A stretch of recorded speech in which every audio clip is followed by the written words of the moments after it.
Hey there, and welcome to the Brandon Sneed Show, where we're telling stories about, well, everything, with a central theme being more or less navigating the chaos of life. I'm collecting interviews with and stories about people who seem like they come from wildly different walks of life and finding the common threads between them all, mainly the fact that life pretty much never goes according to plan and how people navigate everything that gets thrown at them.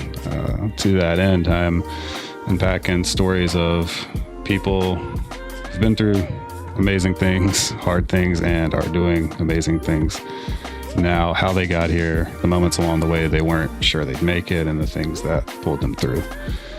Doing all this with an eye towards the most moving stories and people across all levels of sports, art, and entertainment, from world famous all-time greats to local legends. Their highs and lows, comebacks and scars, minutia and inspiration, passions and prayers, and they're all beauty and humanity. And I'm just really glad you're here. A bit about me: I am an author and journalist of some 15 years. My work has taken me all around the country, occasionally outside of it, and often into some of its deeper, darker corners, as I've written in-depth human feature stories for some of the biggest media outlets in the world, most recently being Sports Illustrated and the New York Times, where I freelance regularly. I'm also writing nonfiction books, collaborating with other people on various book, podcast, and script projects, teaching, and working on my own personal passion projects such as fiction and TV and film scripts, and starting this podcast along with my new newsletter. And all of that and links to it are available at brandonsneed.com. That's brandonsneed.com. My guest today for our first ever episode is Coss Marte. And Coss is a former drug kingpin who became one hell of an entrepreneur with a booming fitness business called ConBody. He grew up on Manhattan's Lower East Side, started selling drugs at a very young age, grew that into a multi-million-dollar business by the time he was in his early 20s. And he did all that by doing it in a way nobody else he knew had ever done it. He put dealers in suits, had them deliver the product in luxury cars, and built himself a whole empire. And all of it came crashing down. He got caught, charged, spent the better part of a decade in prison. And when he entered prison, he was told by a doctor that if he didn't do something about his weight and his health in general, he was probably going to die within 5 years. His heart was more or less in the same condition as a 75-year-old man. And as the father of a young son, and now suddenly faced with the literal and figurative weight of the different mistakes he'd made, Coss went back to his cell and started training right after meeting with that doctor, and just started doing whatever bodyweight workouts he could in his tiny cell. When he got time in the yard, he ran in circles around it. And in time, he lost some 100 pounds, started training other inmates. They lost a ton of weight too. And when his incarceration ended, Coss returned to his old neighborhood and wanted to do something to undo the damage his drug trade had caused there. And he began by just going to the park and offering free training sessions. And along the way, scraping by, working any job that would take him, which could feel impossible to find as somebody who'd been convicted of a felony, let alone felonies he had been convicted of, and especially as somebody with brown skin. And he just kept going. And over time, he's a relentless worker. He built ConBody into a sustainable business, and today he runs that. It's got several people working for him, and he also spends time advocating for criminal justice reform, having seen up close and personal just how the prison and justice system as it currently exists often does more harm than good. And not only is Coss living proof that formerly incarcerated people aren't who you think they are, his businesses to all of his employees are formerly incarcerated individuals. And by the way, calling them ex-cons might be common and more or less socially accepted, but it verges on being something of a slur, by the way. And not one of Coss's employees has ever done anything to get sent back to prison. And in addition to all this, Coss is now at the forefront of the legal marijuana movement in New York. He's on the cusp of becoming one of the first entrepreneurs to open a legal weed shop in Manhattan. And so we get into all of this and more during our hour-long conversation, during which Coss offers a raw look at what prison is really like, what it's like as a father growing up on that side of the bars, watching your son growing up across a visitation table from you, and how he's doing now. And along with all this, just what most people seem to misunderstand about most people like him. I love this conversation. Coss, I've known him for some 8 years now, and he's always one of my favorite people to talk with, spend time with, get dinner with when I visit New York. And I think you're going to really enjoy hearing from him and hearing his story. So thank you for being here, and thanks for listening.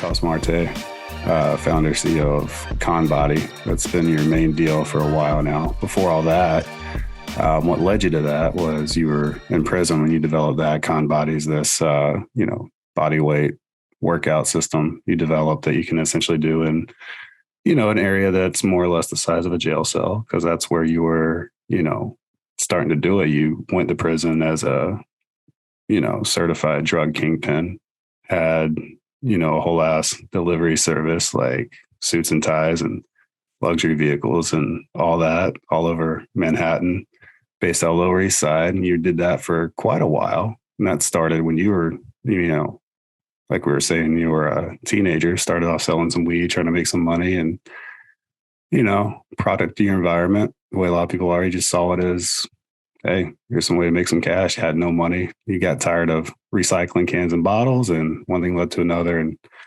now you're running a very successful fitness business. And now you're also working on becoming one of the first legal weed entrepreneurs in New York. So that's you. Did I miss anything? I think you hit it in the head. I mean, you've been covering my story for a while now, so you got a lot of it there. Yeah. Yeah. We met, how long ago was it now? I think it was 2015 or 14. So like almost 8 years. Yeah. 15 Wow. years.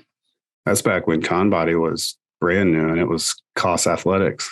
Yeah. Well, actually 2014, because we were operating out of that ballet studio. Yeah. That was crazy. And then we got the back of the preschool and was getting kicked out of that shit because we were ex-cons. Yeah. I mean, well, your story is just, it's one of my favorites. I mean, it's just, it's just so good. Like I'm going to have you walk us through it here in a minute, but just you come up, I mean, really all this time, you're just a hustler. Like you see a way to build a life you want, and you just kind of go after it. And as a kid, I mean, the most direct line for that for you was you realize pretty quick you can make a lot of money selling drugs, and you just, being a kid, didn't see anything wrong with it at the time and just saw it as this game. So just kind of take us from there, because it's been a long, you're how old now? 36. Right. I mean, you're married, you got baby. How old's the baby now? She's 9 months. Yeah. And you have another son from a prior relationship. At 15. He's going to be 15. He's 15? Oh my be 15. God. Yeah. In 2 weeks. That makes no sense. It's crazy. Wow. How's he doing? He's doing great. He's doing amazing. Yeah. I can't wait to see him. I'm going to be with him for his birthday. Yeah. I'm actually going to North Carolina. Where at? I have no idea, like West Bubblefuck, but I'll share the info after. Yeah. What for? I'm doing a conference talk for like these real estate brokers. Okay. They're getting together on this like retreat, and I'm doing like a 2-3 day type of work out, talk, just brainstorming on how to fix some of like the criminal justice issues. Yeah. And how they could get involved. So. Oh, right on. When is that? October 10th to the 12th. Yeah, let me know. It's probably not far from me. It's Asheville. That's about as far away as it could be in North Carolina, literally. Oh, I've been looking for an excuse to go to Asheville. I haven't been there in a while. Love that area, so I'll have to get out there. That's cool. Yeah, keep me posted on that. Yeah. But yeah, I want to run through your story. I mean, you got what, about 50 minutes right now? Yep. All right. Yeah, I mean, because you're doing great. I mean, married, kid, baby, and then your now teenage son is. I mean, it seems like y'all are doing great. I remember that was a big concern for you. You know, back when we first met, you were still kind of getting back into the rhythm of being a dad that's there and present. And that was like one of the worst parts for you being in prison, was having to watch your kid grow up across, visitation tables and such. And so y'all are doing awesome now. And I mean, the business is doing great. Con Body. I mean, you got all kinds of good stuff going on there. And I mean, it's hard for a guy that, has been through the prison system. And, I want to talk more about how not necessarily helpful that has been for you. Because I mean, you're a good dude, good heart, hard worker, just, made some choices with very limited information as a kid. And I mean, that's kind of how life goes, is you find yourself on these roads, and that's where you were, and you've turned it, and that's hard to do. So that's kind of what I'd like to try to cover here. I think it's going to be good for folks.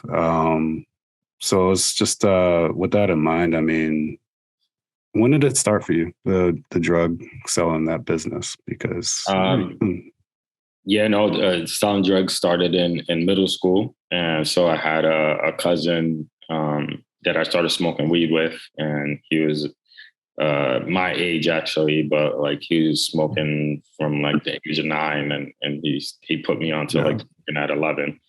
And I just kept, smoking, and I was the kid, like I would go to school and people called me like Smokey the Bear. And Smokey the Bear. Yeah, and I don't know if people remember Smokey the Bear, but it was like that the bear that was like preventing forest fires type of shit. It was a joke, and I was always going to school pretty high, and I remember like kids at school telling me like, "Hey, can you give me a nickel bag?" And to be like 3-4 kids giving me $1 each, and then I'm going over to my cousin down the block to get a nickel bag from him, and I'm rolling it up and we smoking, and it became like a supply and demand, and it was like I was doing that for a little while, and at 13 I was just like, I'm gonna get my ounce and sell it myself, and so I contacted one of my cousins and bought an ounce of weed, and bagged it up and made almost $300 off of it, within close to a week. And so I was like, that was just mind blowing for you. Cause I mean, that was a lot of money. I mean, tell us a little bit about what your life was like at the time. Yeah. I mean, I grew up in heavily drug infested neighborhoods. One of the poorest neighborhoods in the city. This is all Lower East Side, Manhattan. Yeah, Lower East Side was insane back in the 80s and 90s.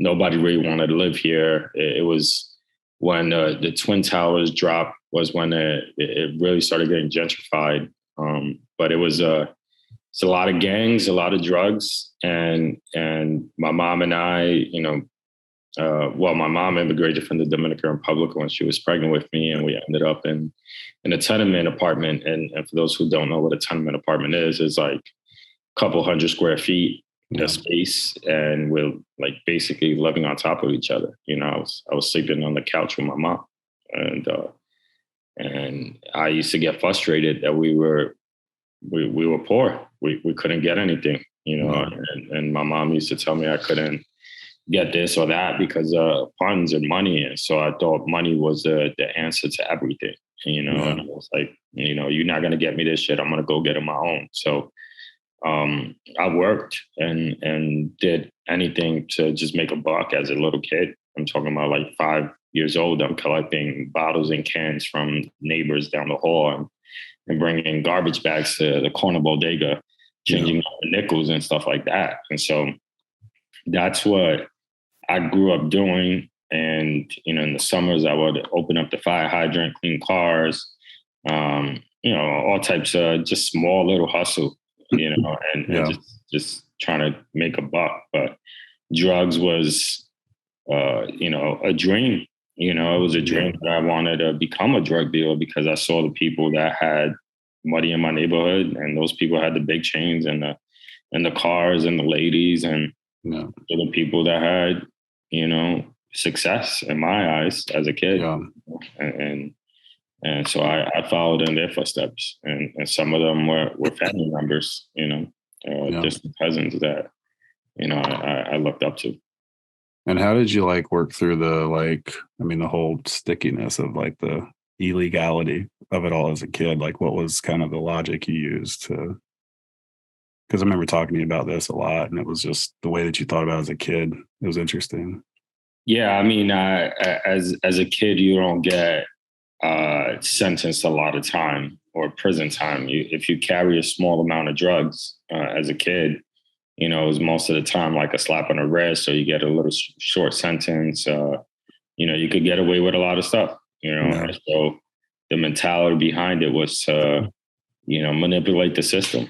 And that's what also the older, guys would have me do stuff. I would have to deliver stuff or move stuff around and move packages around and things like that, because if they would get caught, it would be a long sentence for them. But if I was to have it on me and I get caught, it could, I would get locked up, but I wouldn't be serving life, Right.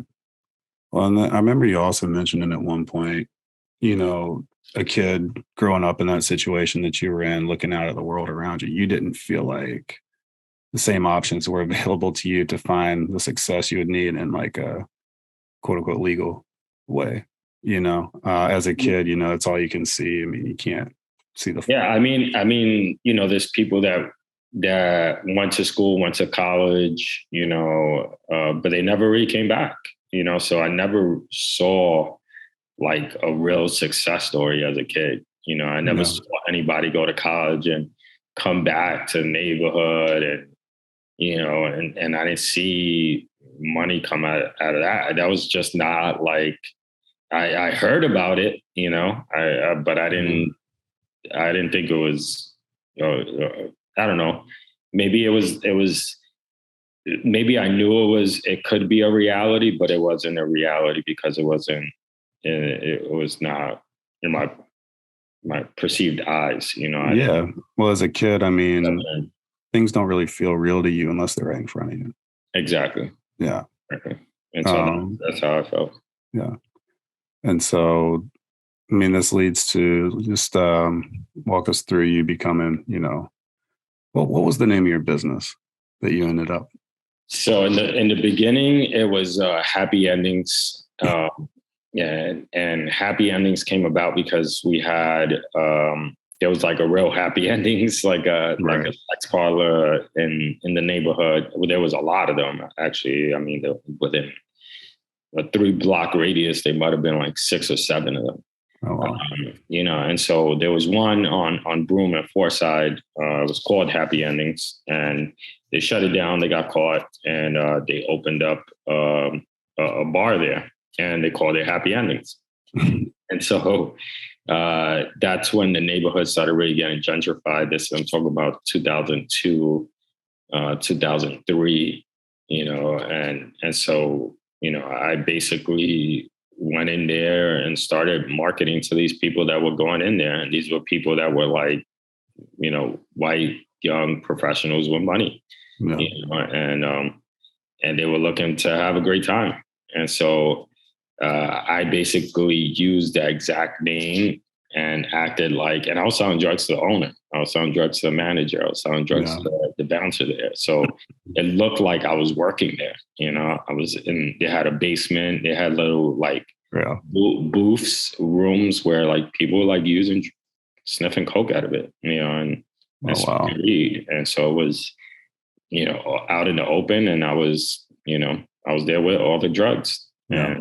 And at the time I was like knee deep in like the crack game, coke game, weed game. And so I strictly changed, my strategy. And so what I would do, I would go up to the people and be like, hey, I got some weed. Because coke offenses were a little bit more strict, they're definitely more stricter than weed.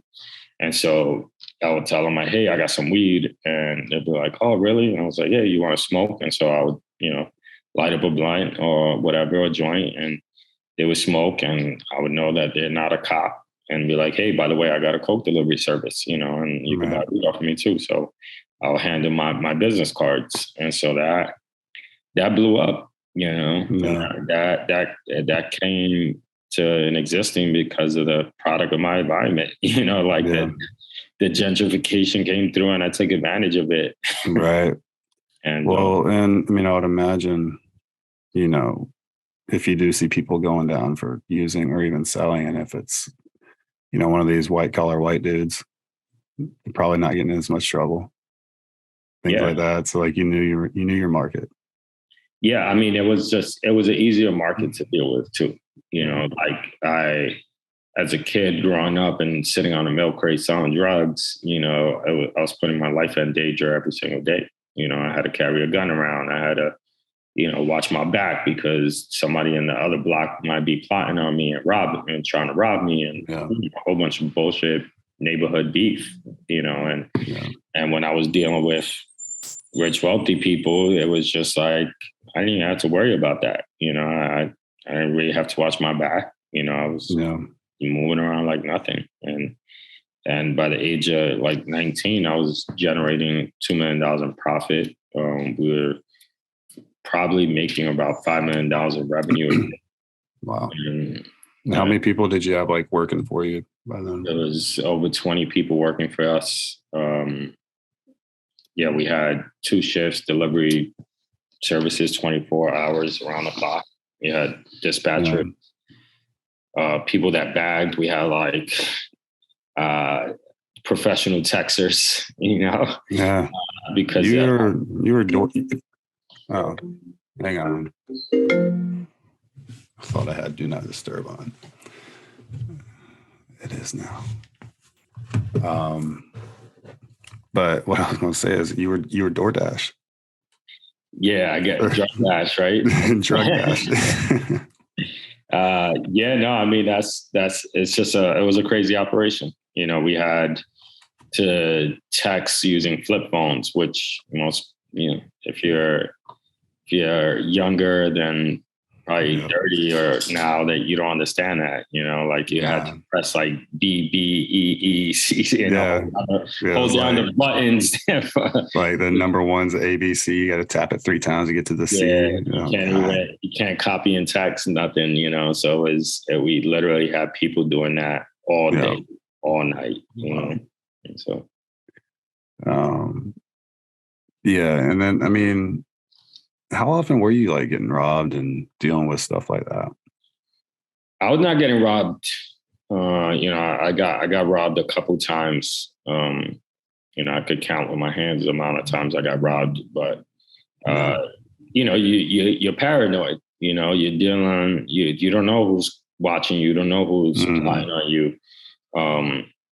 My team one time, I had drugs in the stash house, and one guy was leaving the stash house and he got a gun pointed at him in the hallway, and they were like, open the door. 3 guys came in, bum rush my 2 guys, 1 dispatcher, one person that was bagging up the drugs, and they bagged them up. They tied them up with belts, ropes, and stole a whole bunch of drugs from us. Yeah.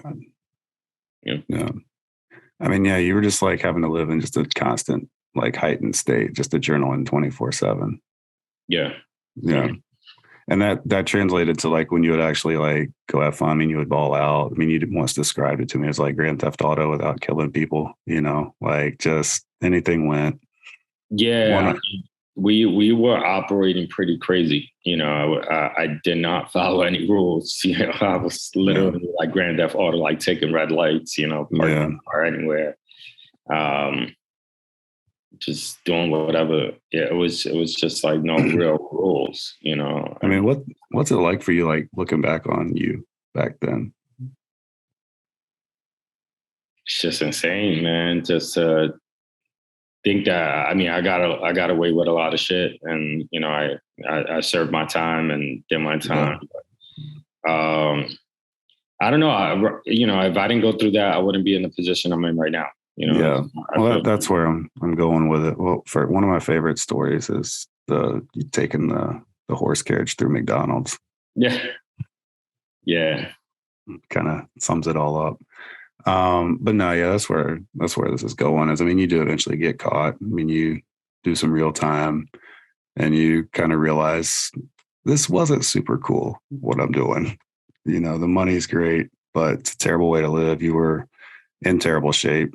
Doctors in prison tell you're probably going to die in 5 years if you don't do something about it. And then just on like the deeper, like, call it spiritual, whatever. It's like, you realize you were kind of contributing to, hurting some people. So I mean, if you want to walk us through that at this point in the interest of time, because I mean, that to me is one of the coolest, most powerful parts of your story is kind of the way you kind of landed there. Yeah. So, yeah, I mean, it's been just a crazy journey. I got arrested at 23 years old and was sentenced to 7 years in prison. And at the time, when I went inside, the first thing they do is give you, this type of soap where you have to rub all over your body, and it's like to kill your lice or whatever. And you don't know what the fuck you're putting on yourself. And then you go into, they give you your uniform is green New York State uniform. And then they line you up. Which prison did they send you to? This was in when I was in Ulster Correctional Facility. Okay. And so when I was upstate New York, this is after spending a year in Rikers Island and in the jail. And so I went up there, and they line you up and send you to the medical unit. And one at a time, they're giving you shots. They're drawing blood, and you just keep following the order. And if you don't follow the orders, you're going to get sent to solitary confinement. So they always, every time I went upstate, they always pick somebody out of the line and beat them up and throw them into the box. So when you go in there, you want to just make sure you're, attentive, you're just following the rules, and you don't want to fuck with these. I'm talking about, these are like 6'5", 250, 300-pound white dudes, like looking like monsters, and so with batons on them. So, we're shackled. We can't do shit. And so you don't want to, mouth off because they're going to fuck you up. And so after the medical unit, they hit me back up about a week or two later, and they called me back down to the medical unit. They called me and this like 70-year-old man down to the medical unit. And he went in the room, he came out, and he was like, "Hey, they're calling you up next." And so I went, and I remember the physician there telling me, that my cholesterol levels are through the roof, that they have to put me on medication. And if I didn't start eating correctly or exercising, that I could probably die of a heart attack within 5 years. And I was like, "Yeah, this is bullshit," And I didn't believe it until I left the room and I started talking to the old man, and the old man got diagnosed with the same shit. And I'm like, damn, they they basically compared me with the 70-year-old man. And at the time I was 24 years old, and I didn't think I was going to die within 5 years, So I basically started, going back to my cell, working out, doing dips, push-ups, pull-up, any types of calisthenic workouts, going out to the yard, working out. People would make fun of me, constantly when I was out there because I was like a fat Forrest Gump boy. That's what they used to call me. And I lost over 70 pounds, in 6 months, 71 pounds. And so I just kept moving and kept my head down and just kept focused on my body, on my mind. And I caught the eyes of other inmates, and other inmates started working out with me. And eventually that started growing. I helped over 20 inmates who was over 1,000 pounds combined. And I took that remedy and I started Body, eventually, and started to work, prison style workout. But before then, I while I was incarcerated, I was in solitary confinement, and so towards the end of my incarceration, I had about 2 months left, and this officer basically put his hands on me and said I was resisting and disobeying a direct order of taking a drug test. And he basically searched me and really searched me aggressively. And so as I moved my body, he beat me up. And he pulled the pin, he pulled the alarm for the whole prison. And at that time, about a half a dozen officers come to the scene. They beat the crap out of me and they take me to solitary confinement. They beat me up again. They throw me in a box. And I was stressed out of my mind because I only had 2 months left, and now this officer said I was attempting to assault him. I was facing 3 more years in prison behind this situation. And so I was in there, couldn't talk to anybody, literally banging my head on the wall. And I remember this officer just coming out to my door and just passing me paper, pen, and envelope. And I basically started writing a letter to my family, explaining the whole situation, asking for legal help, asking for them to contact Albany, needing a lawyer at the time. And then I realized I couldn't even send this message to my family because I had no stamp to send out the letter with. And so I was frustrated, stressed out of my mind. I lost hope. And I remember my sister finding out I was in solitary after a few days in the box. And she was just concerned because I was always constantly calling home. And so she found out I was in the box, and she writes me a letter and tells me, hey, I want you to, read Psalm 91 from the Bible. And my sister's like so religious, and at the beginning of my incarceration, she gave me a Bible. And the only reason I used that Bible was to take numbers and addresses and contact information from other inmates that were leaving, that were actually, thinking about dealing drugs again. And I was hoping that I could get their connects, and so I was trying to be a better drug dealer at the time. And I remember just out of boredom, because days went by and she wrote me that letter. I never really opened it up, and I was there sweating my balls off in over 100-degree cell with no AC, no fan in the middle of summer. And I decided to open up the Bible, and as I read Psalm 91, a stamp fell out of my Bible, and that stamp brought me hope. It brought me hope because that was a stamp that I needed to send out that letter to my family with, explain the whole situation, and helping me get out of that situation. So even though I didn't receive a lawyer, I couldn't fight the case, I felt a sense of hope. And I started reading the Bible from front to back and started realizing what I was doing to my family and my son and the thousands of people that I sold drugs to, the people that I saw overdose in front of me, I decided, that I was doing something wrong, that I always thought that the system was wrong. Even though the system was wrong, but I didn't think I was doing anything wrong, And for the first time in my life, I just said I was going to get back to society in a more positive way. And so I started thinking, and the first thing that came to my head was just fitness. I was helping these inmates in the yard work out, get fit, and that became my passion.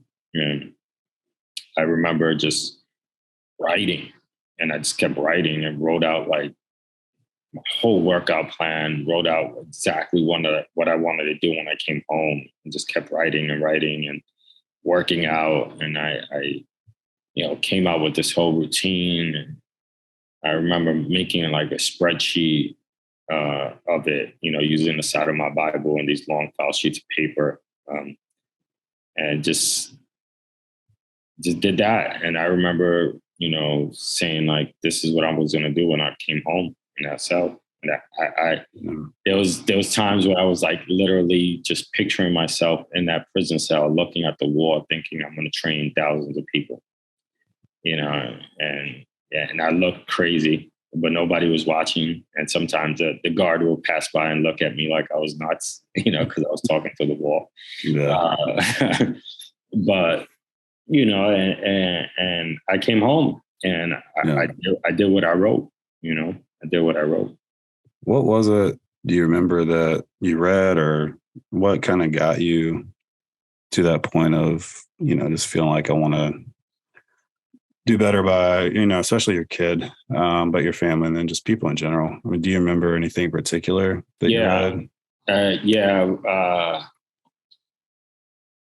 It was, I can't quote the words, but it was like, basically money was the root of all evil type of deal. And then Psalm 91 basically jumped out at me as like, trust the process and just live a righteous life. And if you continue living a righteous life, right things will come by you. Yeah. And so those messages just like popped out at me.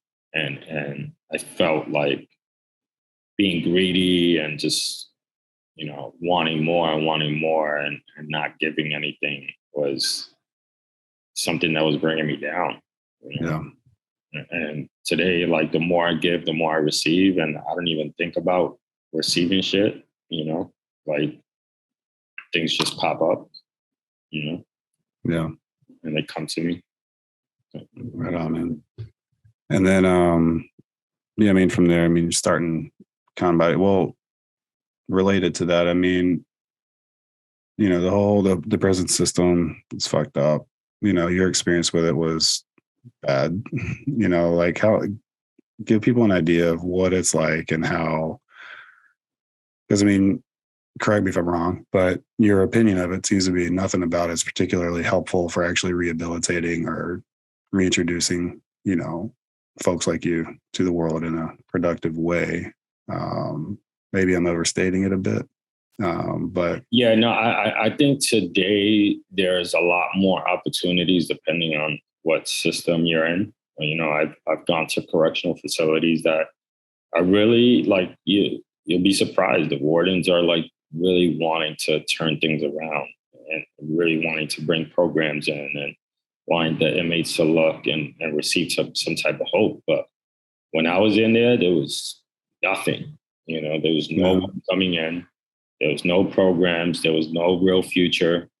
There was a college program that was extremely hard to get into, and I did a few credits there, but I was on a waiting list for about 1.5 years to even try to get a few credits. So there was nothing that you could utilize, to give you a step up when you come out of the system. Yeah. And today, fortunately, like, people see as a criminal justice as a sexy topic. Like, people are, when you started covering me back then, nobody really cared about criminal justice reform. Yeah. And it was just not something that people saw redemptive, and whatever. It was just forgotten people that we didn't really care about until today. Unfortunately, the George Floyd movement, I feel like, brought a lot of things to life. A lot of people, encouraging to do something and realizing that the system is fucked up. It's really unjust and disproportionately, like, attacking Black and brown people in the system. Yeah. It is what it is. Yeah. I mean, and what would have helped you as a kid or even early stages of starting to get, arrested a bit here and there? I mean, is there anything that would have helped you like get away from, the game sooner, or were you just kind of locked in? I mean, I think if I would have definitely not been exposed to those things, you know, maybe not be a brown kid, growing up in a crazy neighborhood, I think that would have prevented me. Yeah. And then likewise coming out, I mean, not only are you not feeling super set up for success in the world, but I mean, you're dealing with every job application, everything, felon, checking it off.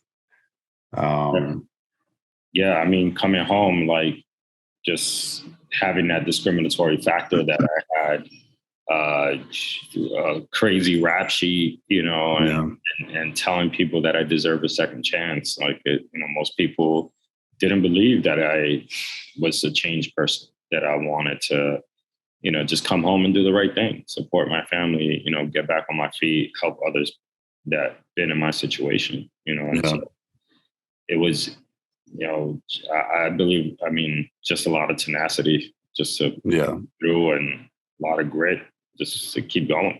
Yeah, and there are, I mean, a lot of details we don't have time to really totally cover, but I mean, there were some good programs that did help you out, like the 5 Ventures once you got plugged in there, and some other places. If you want to shout them out, go for it. But then it kind of leads up to you essentially, I mean, start, like you were taking kind of serious this idea of I want to make my neighborhood better first and make the world better along the way. I mean, you literally just go to the park and start giving free workouts. Yeah. Yeah. No, I came home and I was just trying to attract any type of person, and to come do a boot camp class for me. I was showing up, twice a day out there, rain, sleet, snow, nice weather, and just going after females wearing yoga pants, just basically telling people that I had a whole workout, a boot camp class, and at the time I just wanted to help the neighborhood and just get my fitness brand out there. I knew deep down inside that I had something real and I had something that people would like, and so I continuously did it. Just kept showing up and kept doing it. And eventually it started popping. Yeah, I mean, now you've, moved it online as well as, you got a studio there in New York. You have trained thousands of people at this point. How many do you think you've trained? Do you have any idea? Me personally, or as a company? As a company. Over 70,000. Oh, wow. Yeah. Nice. And how many years? And almost 10 years, 9.5 years. I've been home since March 2013. Yeah. A 10-year anniversary is next year. Yeah. Man. Crazy. It's amazing. I know there's been so much that's gone into it, and you've dealt with so much shit, and you've had so many great breaks and all that. And we've got like 15 minutes. What to you were kind of the cornerstone moments? I mean, I think of, there was that Shark Tank style competition you did with, that was through Defy, right? Like an entrepreneur. Through some, yeah, we did. I did one with Defy. I did another one with Barbara Corcoran. Okay. Yeah, that's the one I was thinking of. Yeah. Yeah. I mean, you've had several rounds of like funding raising and things like that. But I mean, yeah, what to you have been like kind of the pivotal moments for good, and what have been some of the more gnarly setbacks you've had to deal with?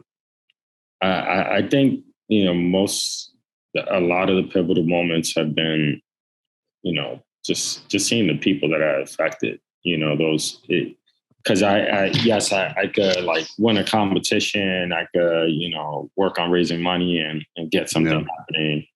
And that feels great for the second. Is like, just like, it's like confetti hitting the sky, and But like when somebody that I've hired, somebody that I've influenced, that's been in the system or out of the system, and tells me like, "Yo, you changed my life," I'm like, "Damn, I really." Yeah. I don't believe it, but they could swear up. It's crazy the amount of messages that I get. Whether it's people like losing weight or getting back on their feet on the criminal justice side, or getting a job, or opening up these opportunities, that I didn't think would move the needle for anybody, but it has been a pivotal moment. Those are the moments where I'm like, shit, it's crazy. Yeah. Like this person crying in front of me, telling me that, that their life changed because of me, that. I think that's worth more than just, raising a little bit of cash. So that's a good point. I mean, it is like, if that's what you keep focused on anyway, the rest will come. Yeah. If you just keep changing lives and you keep helping people get healthier and all that, I mean, that's the whole point of the business. You do that over and over again, I mean, you're going to be good to go.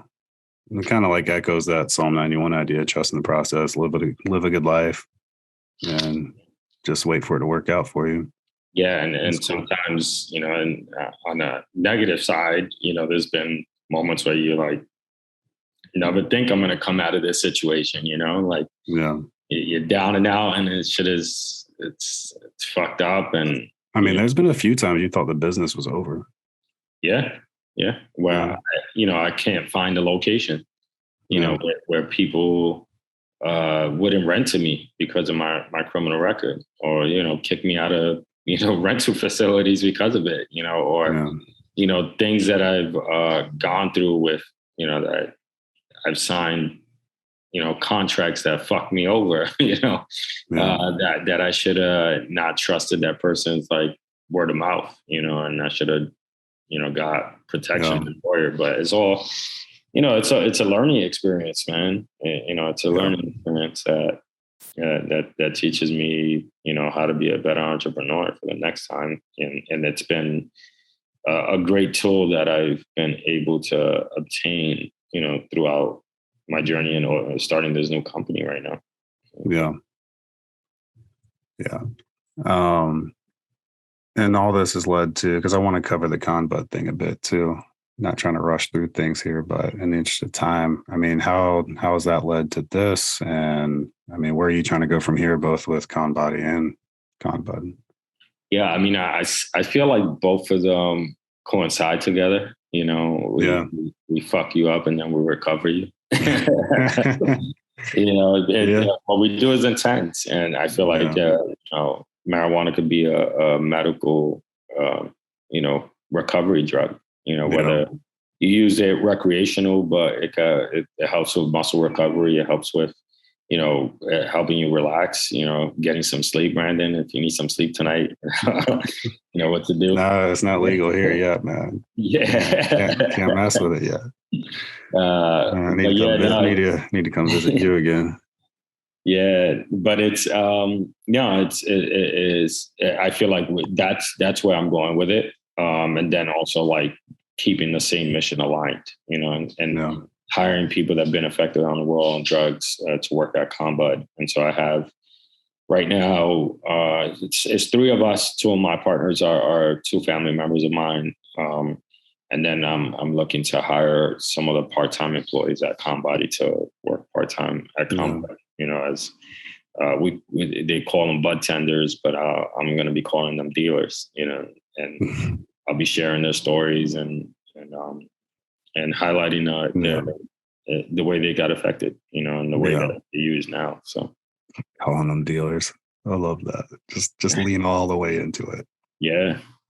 Well, because that is part of your deal. Your mission is, you're hiring pretty much only people who've been incarcerated before, largely because you know how hard it is to find good work, for one thing, but also just because you know who these people really are.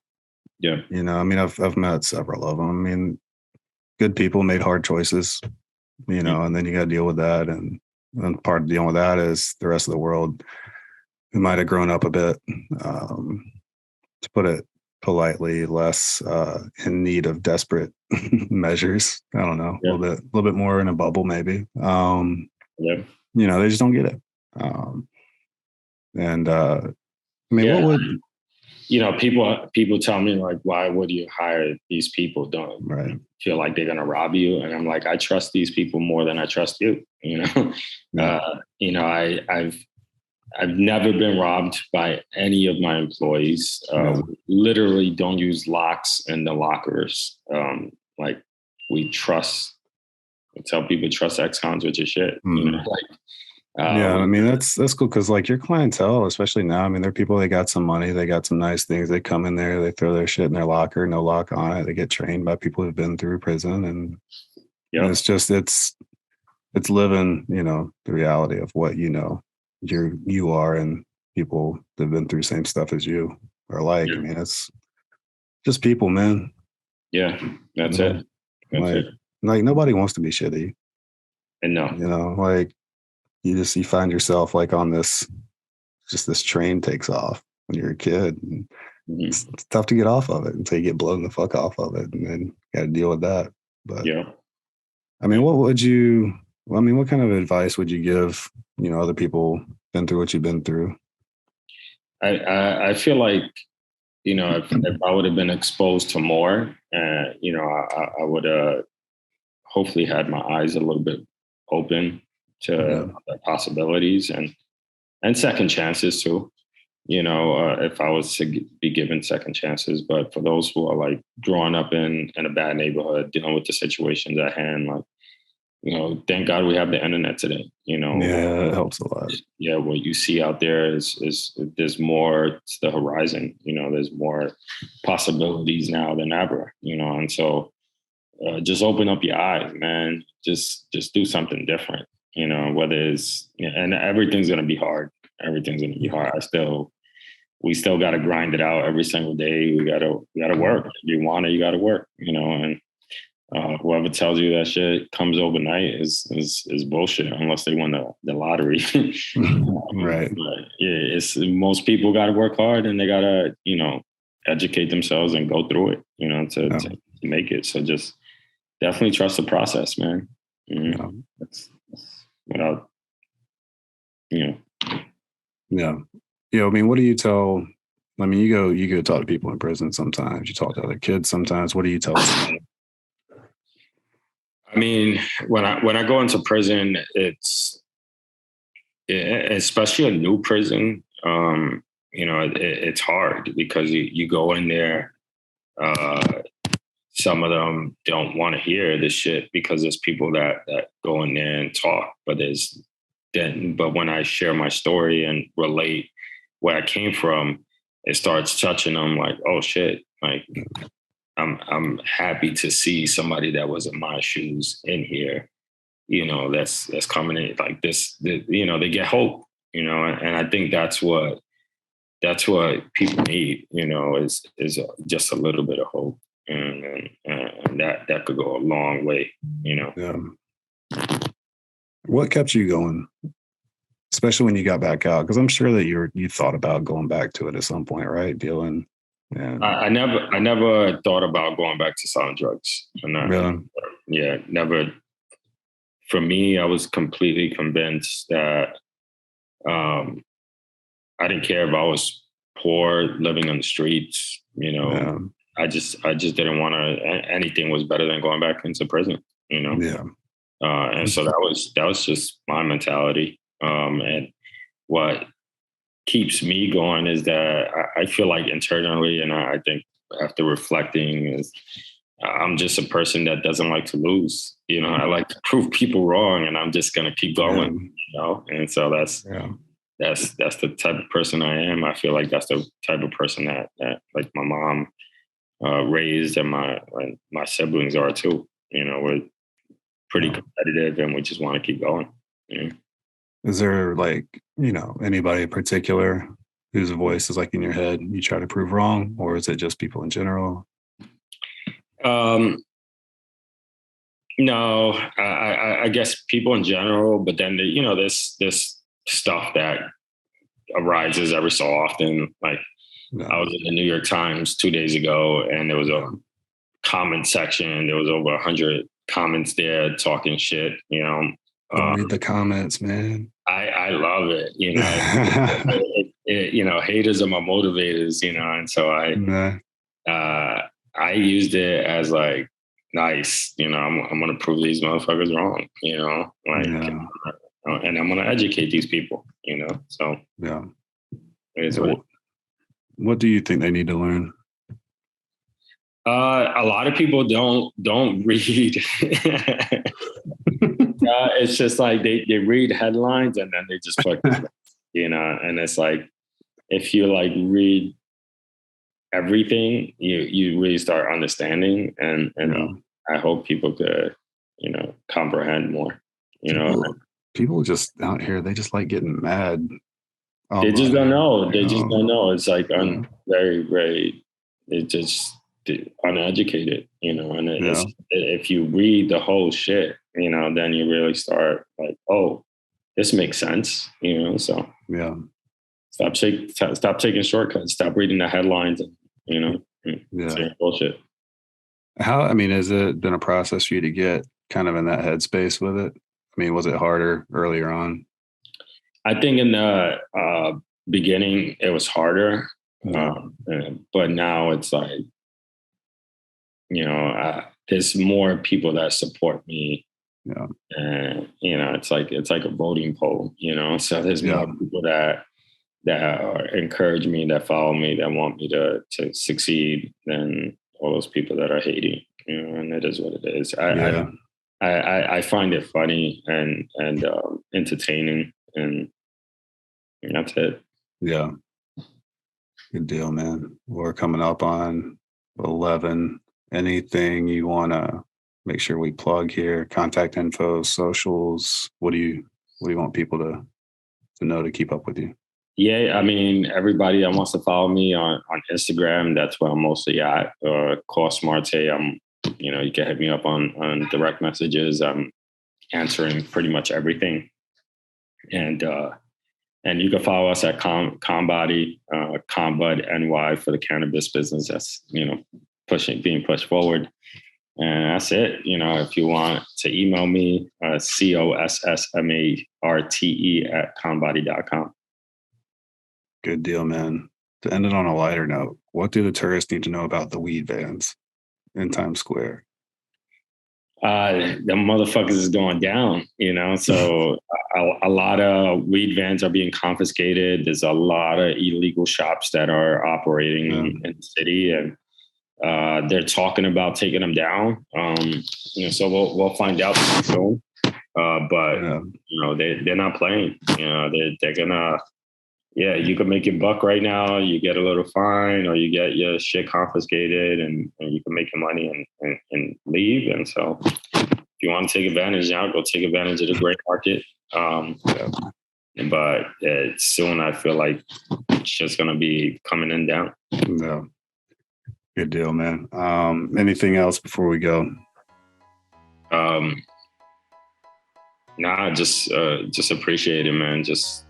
I appreciate you just like spreading the word and putting me out there. Thank you. Yeah. Well, no, I appreciate you taking the time. I know you're busy as hell. You got a great story. Any chance got to share it with people? I'm happy to. So it's just good to see you keep doing your thing, and you keep growing, and you're just getting better and better at all this. And it's just cool to watch. Thank you, bro.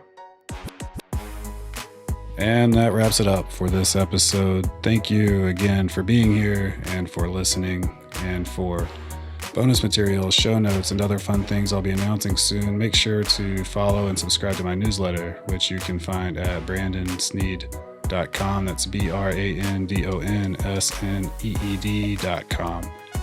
And until next time, stay safe out there, and more soon. Thanks, y'all.